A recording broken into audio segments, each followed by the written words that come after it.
பொன்னம்பலத்தின் அந்த பாமரத்தனமான விளக்கங்களுக்கு பிறகு தீபக்கிற்கு அங்கே ஒரு நிமிடம் கூட நிற்க முடியவில்லை. ஆனால் அதே சமயம் அந்த எளிய மனிதனை அப்படியே விட்டுவிட்டு போகவும் அவனது மனசாட்சி இடம் கொடுக்கவில்லை. ஒரு முடிவெடுத்தவனாக கார்த்திகாவையும் அவளது தந்தை பொன்னம்பலத்தையும் அழைத்து கொண்டு மீண்டும் அவன் சொந்த ஊருக்கு திரும்பினான். கார் முழுக்க ஒரு மயான அமைதி நிலவியது. கார்த்திகா ஒரு மூலையில் ஒடுங்கி அமர்ந்திருக்க, பொன்னம்பலம் தன் வேட்டையின் நுனியை பிசைந்து கொண்டு தன் மாப்பிள்ளை டாக்டர் இல்லை, வாத்தியார் என்ற அந்த புதிய உண்மையை ஜீரணிக்க முடியாமல் அமர்ந்திருந்தார். தீபக்கின் கார் அவனது சொந்த ஊரில் உள்ள வீட்டின் முன்னால் வந்து நின்றது. காரிலிருந்து இறங்கிய தீபக்கின் முகம் இரும்பை போல இறுகி இருந்தது. அவனுக்கு பின்னால் பயத்தில் ஒடுங்கியபடி கார்த்திகாவும் எதற்கும் துணிந்த ஒருவித அமைதியுடன் பொன்னம்பலமும் இறங்கினார்கள். வீட்டின் உள்ளே நுழைந்ததும் தன் பெற்றோரை பார்த்த தீபக் எவ்வித முன்னுரையுமின்றி உண்மைகளை ஒவ்வொன்றாக கொட்ட ஆரம்பித்தான். அம்மா, அப்பா, நான் சொல்ல போகிறத கேட்டு நீங்கள் அதிர்ச்சி ஆகலாம். ஆனால் இதுதான் உண்மை. நீங்கள் ஆசைப்பட்டு எனக்கு கட்டி வச்ச உங்கள் மருமக கார்த்திகா BA படிக்கல. அவள் படித்தது வெறும் 8ஆம் வகுப்பு தான். அவளுக்கு 22 வயசுன்னு நீங்கள் நம்பிட்டு இருக்கீங்க. ஆனால் அவளுக்கு இப்போ தான் 16 வயசு முடியுது. அது மட்டும் இல்லாமல் அவளுக்கு வருஷக்கணக்காக வலிப்பு நோயும் இருக்குது. இவ்வளோ விஷயத்தை மறைச்சி தான் நம்ம குடும்பத்தையே இவங்க ஏமாத்தி இருக்காங்க என்று தீபக் மூச்சை விடாமல் சொல்லி முடித்தான். தீபக்கின் தந்தை மாணிக்கமும் தாய் மரகதமும் அப்படியே நிலைகுலைந்து போயினர். மாணிக்கம் தன் கையில் இருந்த செய்தித்தாளை கீழே போட்டார். மரகதம் தன் நெஞ்சை பிடித்து கொண்டு ஒரு நாற்காலியில் அமர்ந்தார். அவர்களுக்கு பேச தோன்றவில்லை. ஒரு PhD பட்டதாரிக்கு ஒரு கௌரவமான குடும்பத்தில் இருந்து படித்த பெண் அமைய வேண்டுமென்று அவர்கள் கண்ட கனவுகளெல்லாம் அந்த வினாடியே சுக்குநூறாக உடைந்து போயின. கார்த்திகாவை ஒரு தேவதையைப் போல பார்த்த கண்களில் இப்போது ஏமாற்றமும் கோபமும் வெளிவந்தன. அந்த சிறிய அறையில் நிலவிய மௌனம் எந்த நேரத்திலும் வெடிக்க காத்திருக்கும் ஒரு எரிமலையைப் போல இருந்தது. சிறிது நேர மௌனத்திற்கு பிறகு மரகதம் ஆவேசமாக எழுந்து பொன்னம்பலத்தின் முன்னே நின்றார். யோ பொன்னம்பலம், என்னையா காரியம் பண்ணியிருக்க? உன்னை ஒரு நல்ல மனுஷன் நம்பித்தானே என் புள்ள வாழ்க்கையை உன் கையில் கொடுத்தோம். ஒரு படிக்காத பொண்ணு இப்படி பொய் சொல்லி என் மவங்கலத்தில் கட்டி வைக்க உனக்கு எப்படியா மனசு வந்துச்சு? BA படிச்சிருக்கான்னு சொன்னியே, அந்த பொய்யை சொல்லும்போது உன் நாக்கு கூசல்லையா? என் புள்ள கௌரவம் என்ன, அவனோட படிப்பு என்ன, அவனுக்கு இப்படி தெருவில் நிற்க வச்சிட்டியே என்று பொன்னம்பலத்தை நோக்கி சாடினார். பொன்னம்பலம் தலை குனிந்து நின்றார். ஆனால் தீபக் சட்டென்று குறுக்கிட்டான். அம்மா, இப்போ எதுக்கு அவர் மேலே இவ்வளவு கோபப்படுறீங்க? அவரை செஞ்சது சரின்னு அவருக்கு தோணி இருக்கு. தன்னோட மகளை காப்பாற்ற ஒரு வழி தேடினாரு, ஒரு பொய்யை சொன்னாரு. அது அவரோட அறியாம. ஆனால் உங்கள் பையனோட வாழ்க்கையை பற்றி முழுசாக விசாரிக்க வேண்டியது நீங்கள் தானே. நீங்கள் ஏன் விசாரிக்காமல் அவசரப்பட்டீங்க என்று தீபக் தன் பெற்றோரை நேராக பார்த்து கேட்டான். ஏன்னா உங்களுக்கு நான் கிராமத்தில் இருந்து தான் பொண்ணு எடுக்கணும்னு ஒரு பிடிவாதம். கிராமத்து பொண்ணுன்னா அடக்க ஒடக்கமாக இருப்பா, படிச்சிருந்தாலும் தலைக்கணை இருக்காதுன்னு நீங்களாவே ஒரு கணக்கு போட்டீங்க. அதனால தான் பொண்ணு படிச்சிருக்கான்னு சொன்னதும் யார் என்னன்னு கூட எதுவுமே பார்க்காம விசாரிக்காமல் அவசரமாக கல்யாணத்தை முடிச்சிட்டீங்க. நீங்கள் செஞ்ச அந்த காரியம்தான் என்னை இவ்வளோ பெரிய சிக்கலில் கொண்டு வந்து நிறுத்தியிருக்கு. இப்போ இவரை திட்டி என்ன ஆக போகுது என்று தீபக் கேட்டபோது அவனது பெற்றோரிடம் பதில் இல்லை. மாணிக்கம் மெதுவாக பேச தொடங்கினார். தீபக், நீ கேட்குறது சரிதான்டா. நாங்கள் ஏன் இவ்வளவு அவசரப்பட்டோன்னு உனக்கு தெரியாதா? நம்ம பக்கத்து வீட்டு ராமசாமி பையன் விஷயம் ஞாபகம் இருக்குல்ல? அவன் டவுனுக்கு படிக்க போகிறேன்னு சொல்லிட்டு போனான். ஆனால் அங்கே போய் ஒரு பொண்ணை காதலிச்சு வீட்டுக்கு தெரியாமல் இழுத்துட்டு வந்தான். அந்த பொண்ணு வரும்போதே கர்ப்பமாக வந்துச்சு.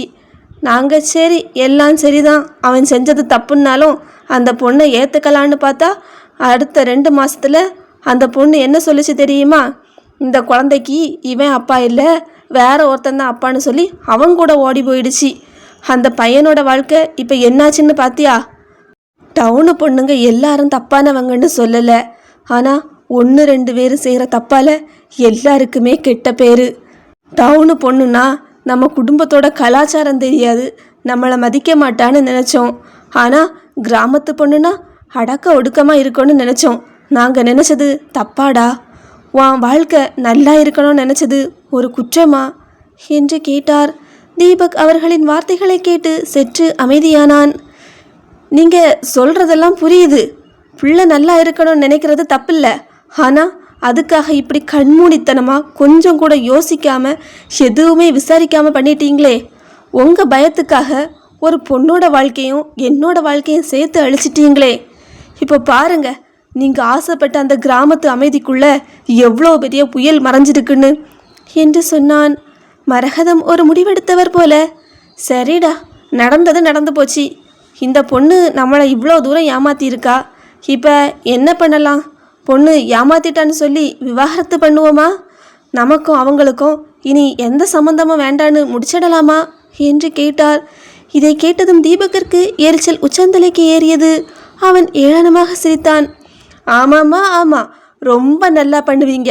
விவாகரத்து பண்ணுனா எல்லாம் சரியாயிடுமா? அம்மா, இன்னும் இந்த பொண்ணுக்கு 18 வயசு முடியல. மைனர் திருமணம் பண்ணுறது சட்டப்படி எவ்வளோ பெரிய தப்புன்னு உங்களுக்கு தெரியுமா? நான் கோர்ட்டுக்கு போனால் முதல்ல போலீஸ் வந்து என்ன பிடிச்சி போய் ஜெயிலில் போடுவாங்க. ஒரு PhD பட்டதாரி மைனர் பொண்ணை கல்யாணம் பண்ணான்னு ஊரே என்னை பார்த்து காரி துப்போம். உங்களை நம்பி தலையை கொடுத்ததுக்கு இதுதான் எனக்கு லாஸ்ட்டாக கிடைக்க போகிற பரிசு என்று கத்தினான். அவன் அப்படியே சோஃபாவில் அமர்ந்து கன்னத்தில் கை வைத்து கொண்டான். அவனது கண்கள் கலங்கின. அவனது இத்தனை கால உழைப்பு, படிப்பு, கௌரவம் எல்லாம் அந்த ஒரே ஒரு தாலியால் கட்டி போடப்பட்டு இப்போது அவமானத்தின் விளிம்பில் நின்றிருந்தது. பெற்றோர் இருவரும் பேசாமல் ஒருவரை ஒருவர் பார்த்து கொண்டனர். பொன்னம்பலம் மூலையில் சிலையாக நின்றார். கார்த்திகா தன் தலைவிதி என்னவாக போகிறதோ என்று நடுங்கிக் கொண்டிருந்தாள். தீபக்கின் மௌனம் அந்த அறையில் ஒரு பாரமான மேகத்தை போல சூழ்ந்திருந்தது. அந்த அறையில் நிலவிய மயான அமைதி அங்கே இருந்த ஒவ்வொருவரின் சுவாசத்தையும் கனக்க செய்தது. தீபக் தன் முகத்தை இரு கைகளாலும் மூடிக்கொண்டு நெடுநேரம் அமர்ந்திருந்தான். அவனது PhD பட்டமும் அவன் கண்ட பேராசிரியர் கௌரவமும் இதோ அவனது காலடியில் சுக்குநூறாக கிடப்பதை அவன் உணர்ந்தான். ஆனால் ஒரு நிமிடம் அவன் நிமிர்ந்து பார்த்தபோது வாசலில் தன் தந்தை பொன்னம்பலத்தின் பின்னால் ஒடுங்கி நின்ற கார்த்திகாவின் கண்கள் தென்பட்டன.